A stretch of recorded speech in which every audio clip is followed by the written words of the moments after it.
All right, my friend, thank you much. So let's bring in MS Now political analyst and chief White House correspondent for the New York Times, Peter Baker, and MS Now political contributor and chief political reporter for the Atlanta Journal-Constitution, Greg Bluestein.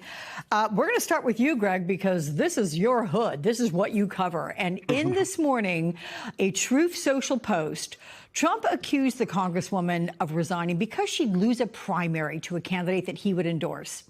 Is that the case? Is this a political calculation by MTG? Is it not a principled stance? Or is she just sick of the external issues that come with being in Congress right now, like safety if you make the wrong people angry? Alex, that's such a good question. I'm here in Marjorie Taylor Greene's district in Northwest Georgia right now, where I interviewed a lot of voters this morning who were just as shocked as those lawmakers that Kevin spoke with. And, you know, to me, she was always going to be the favorite to win re-election. Georgia Republicans have a tendency, have a knack, have a history of voting for imperiled Republican incumbents, even those who are opposed by Donald Trump, right? Governor Brian Kemp, Secretary of State Brad Raffensperger, and even in 2022, two Republican candidates running for open seats in Congress who did not have Trump's endorsement won over Trump-backed rivals. So you have to think that Marjorie Taylor Greene was in really good position to win. There's not some sort of, you know, a consensus opposition candidate right now. I just think she was frankly tired of it. And as she said, and as Kevin just mentioned, this whole battered wife syndrome, she didn't want to win and then spend the next 2 years in office defending everything Donald Trump did and getting questioned about everything that the president said or did about her. Yeah, and I got the sense she thought it was desperately unfair, given the way she has supported him from the get-go on pretty much everything. So, Peter, because of that, this is a relationship you would have never predicted would deteriorate to this level. And apparently, Greene's announcement, you know, as we're hearing here, came as a surprise to Speaker Johnson, President Trump as well. Did they really have no idea she was going to step down? Do you know anything about that?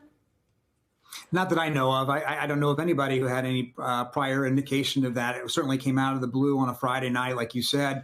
None of us, I guess, has much of a social life. But the but the fact is that you're seeing something that's a change in what we've seen before. But before we saw members of Congress leaving Congress out of opposition to Donald Trump, but from the other side of the political equation, from the Republican establishment, the people like Jeff Flake and Bob Corker and so on and so forth. Liz Cheney was defeated in a primary. These are regular Republicans, conventional Republicans, conservative Republicans, but not MAGA Republicans. Now, with Marjorie Taylor Greene, you're seeing something different, right? You're seeing a MAGA Republican who had been a very strong ally of the president, calling it quits out of either intimidation or sick and tired of it or whatever motivation we want to ascribe to it. And that's a really interesting change. It's MAGA versus MAGA rather than MAGA versus the establishment. But just to confirm, Peter, typically, traditionally, if someone's going to resign, you do tell if you know, the House Majority Leader or Minority Leader, whoever your party designate is. Okay, just to make sure on that one. So, Greg, on one level, she has divided Trump, and she's been arguably on the right side of some issues, including Epstein and affordability. But you don't know what is real versus what's performative with her. Who is the real MTG? I mean, that's a question we could write a book about right now, right? Who is the real Marjorie Taylor Greene, who has dominated Georgia politics and really, in one sense, national politics for the last 5 years? And the other big question is, what does she do next, right? We know that she opted out of a gubernatorial run and a challenge against Senator Don Ossoff, perhaps the most vulnerable Democratic incumbent on the ballot next year. But at the same time, you know, we've heard speculation that she could aim even higher, 2028.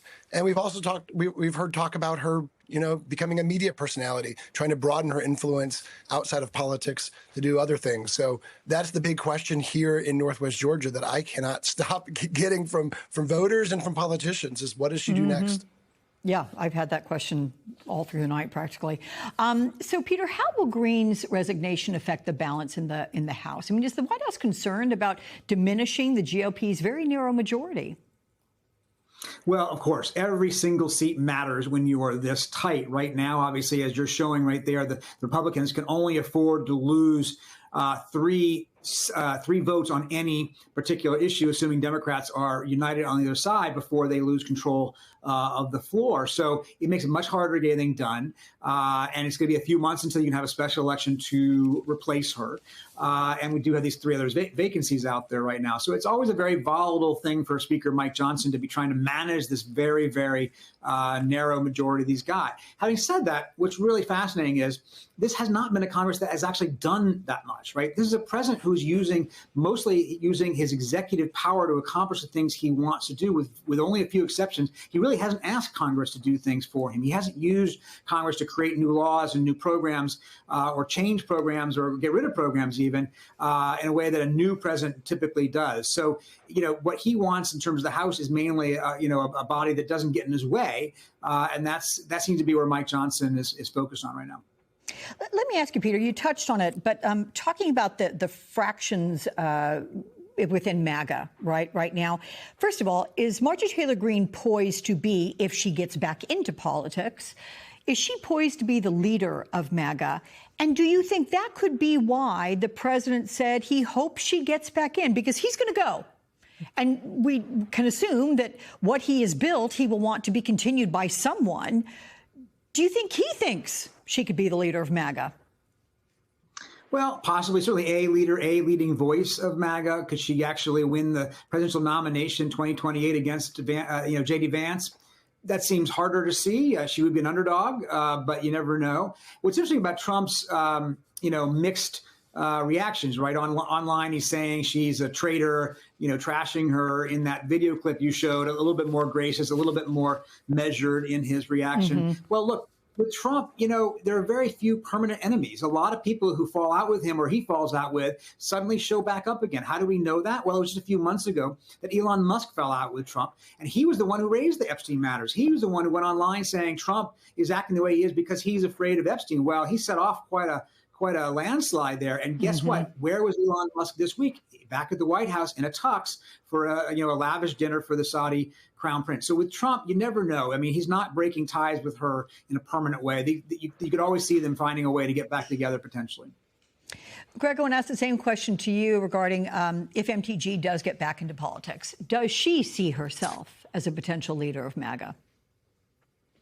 She might, right? No one here is counting her out of a return from politics.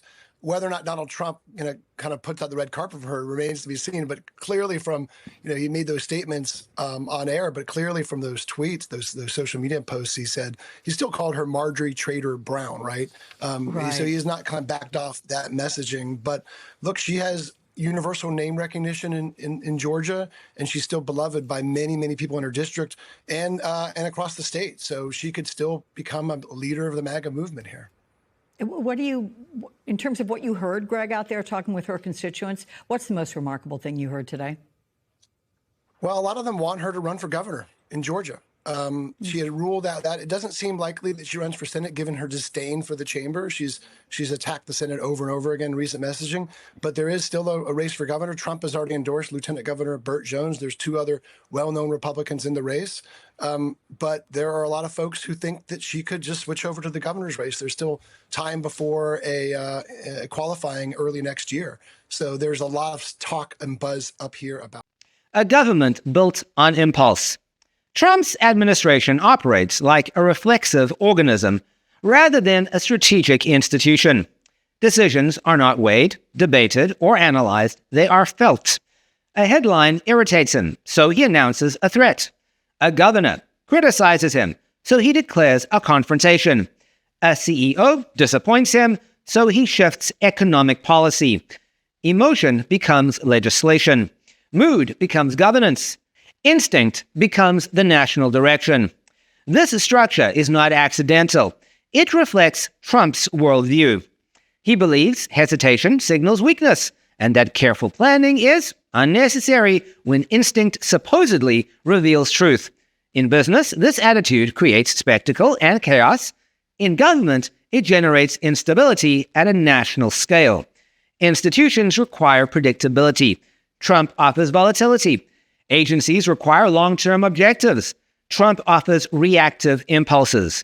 The result is a government where no one knows what tomorrow's priority will be because tomorrow's priority is whatever angers Trump tomorrow morning. Bureaucrats spend more time preparing for the next outburst than implementing last week's directives. Cabinet members become interpreters of presidential emotion, not designers of strategy. His team functions like an emergency response unit, chasing the president's moods, each day extinguishing the fires he lit the day before. This environment destroys planning. Energy policy changes direction in a single speech. Foreign policy shifts in a single sentence. Economic policy swings because of a single insult. Trump's advisors aren't strategists. They're damage controllers whose primary job is preventing emotion from turning into a national crisis. Some succeed, many fail. None can predict which instinct will activate next. The danger is not merely inconsistency, it is the erosion of governance itself. When decisions come from impulse, they carry no long-term coherence. Allies lose trust. Markets lose patience. Citizens lose stability. Even supporters who admire Trump's aggression feel the consequences when chaos hits their jobs, prices, and personal safety.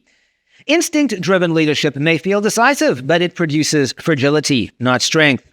Impulse is not a vision. Impulse is not discipline. Impulse cannot build alliances, secure economies, or maintain institutions.